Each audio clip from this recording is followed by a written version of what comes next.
Gente, hoje eu vou contar pra vocês uma história que arrepia até a alma. E não é ficção, é a minha própria história de vida. Ou melhor, as histórias que me cercam desde antes de eu nascer.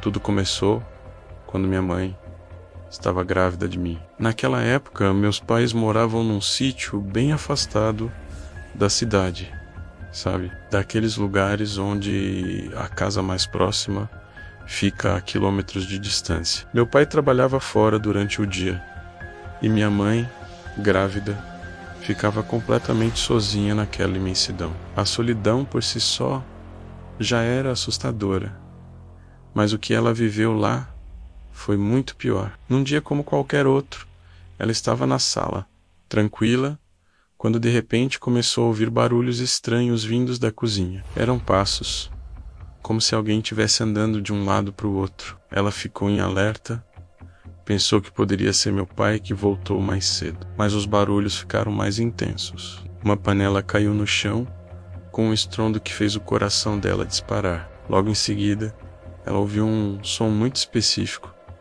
o tilintar de moedas caindo no piso, uma por uma, como se alguém estivesse esvaziando um bolso.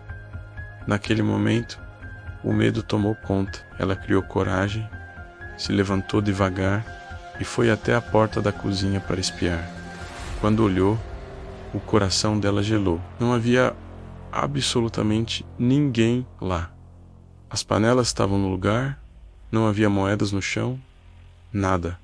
Era como se nada tivesse acontecido, mas ela sabia o que tinha ouvido. O silêncio que se seguiu foi mais aterrorizante que o barulho. Ela não pensou duas vezes. Saiu correndo pela porta dos fundos, desesperada. Ela me contou que na adrenalina do momento pulou cercas de arame farpado, sem nem sentir.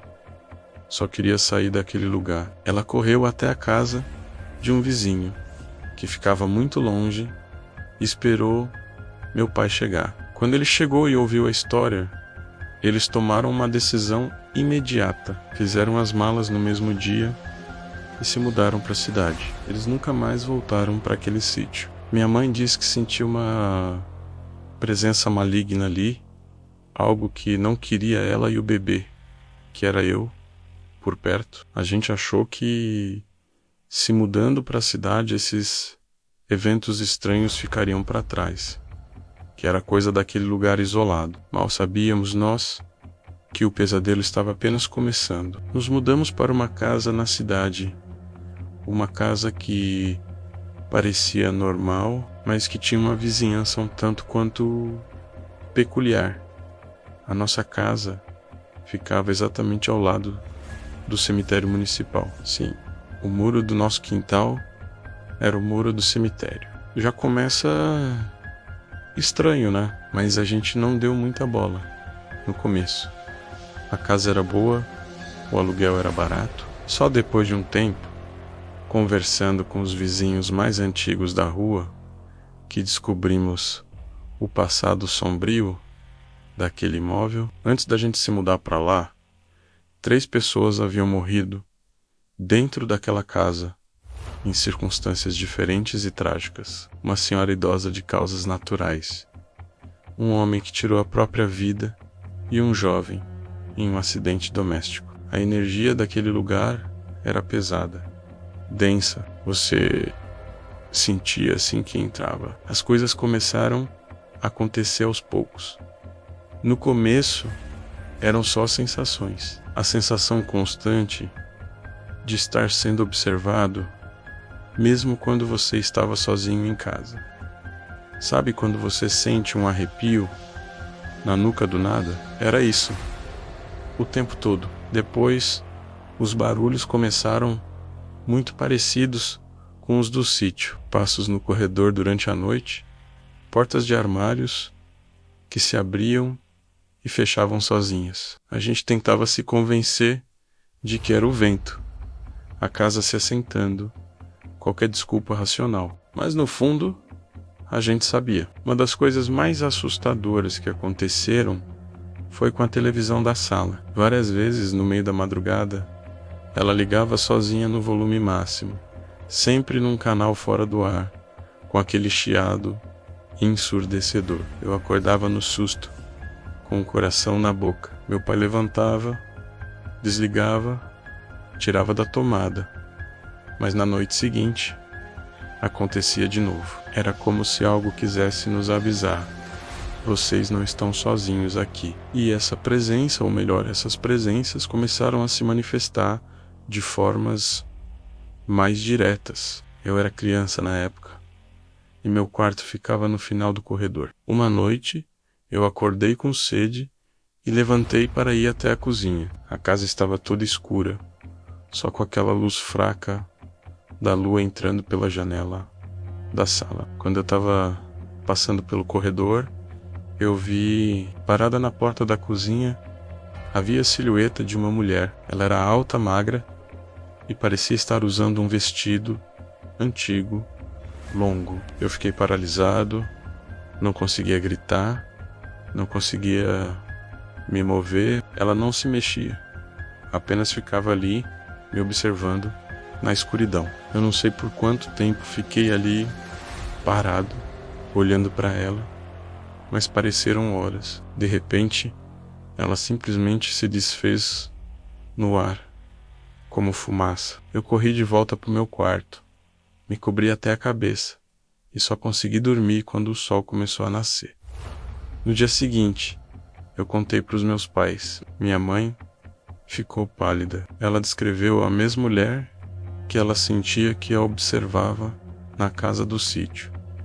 Seria a mesma entidade nos seguindo, ou eram espíritos diferentes ligados aos lugares. Outra coisa que acontecia com frequência era no banheiro. A gente ouvia o chuveiro ligar sozinho, com a água caindo forte. Meu pai ia correndo para desligar, pensando que alguém tinha esquecido ligado, mas a porta estava trancada por dentro. Ele tinha que pegar a chave reserva para abrir, e quando entrava, o chuveiro estava desligado, o chão seco, mas o espelho completamente embaçado, como se alguém tivesse acabado de tomar um banho quente. E às vezes, no vapor do espelho, a gente via marcas de mãos. Mãos pequenas, como as de uma criança. A gente nunca soube quem eram, mas os vizinhos comentavam que uma das famílias que morou ali antes de nós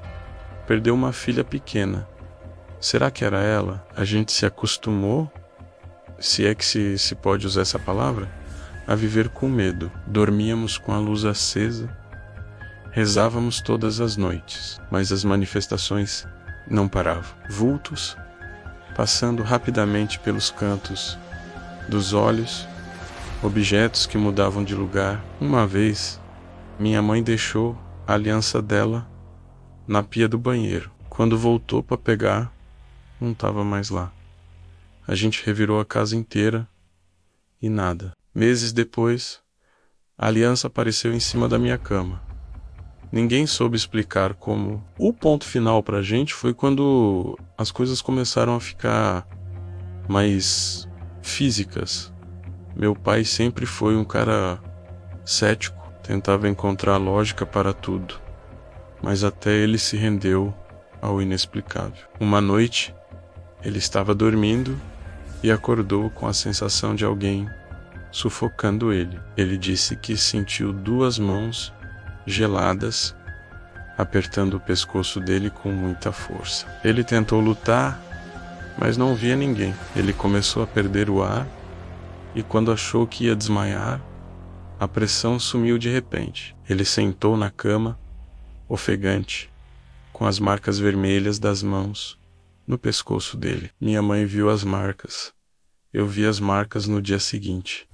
Não tinha como negar. Aquilo não era imaginação. Algo naquela casa estava tentando nos machucar. Depois desse episódio, a gente não aguentou mais.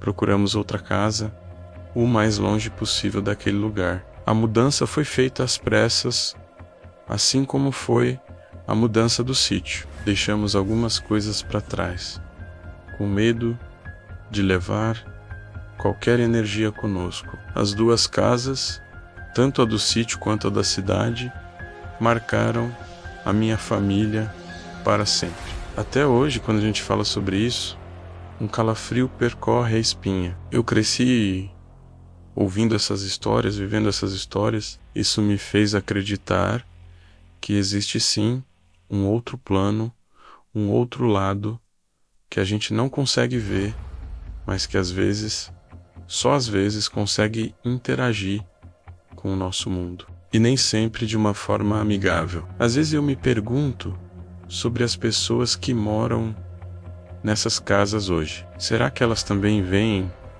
e ouvem as mesmas coisas? Será que a mulher de vestido longo ainda observa da porta da cozinha? Será que o chuveiro ainda liga sozinho? São perguntas que eu provavelmente nunca terei resposta. O que eu sei é que essas experiências moldaram quem eu sou e a forma como eu vejo o mundo. Se você já passou por algo parecido, deixa aqui nos comentários. Vamos compartilhar nossas histórias. E se você é cético, tudo bem. Eu também seria se não tivesse vivido tudo isso na pele. Obrigado por ouvirem meu relato até aqui. Não se esqueçam de se inscrever no canal para mais histórias como essa. Um abraço e se cuidem.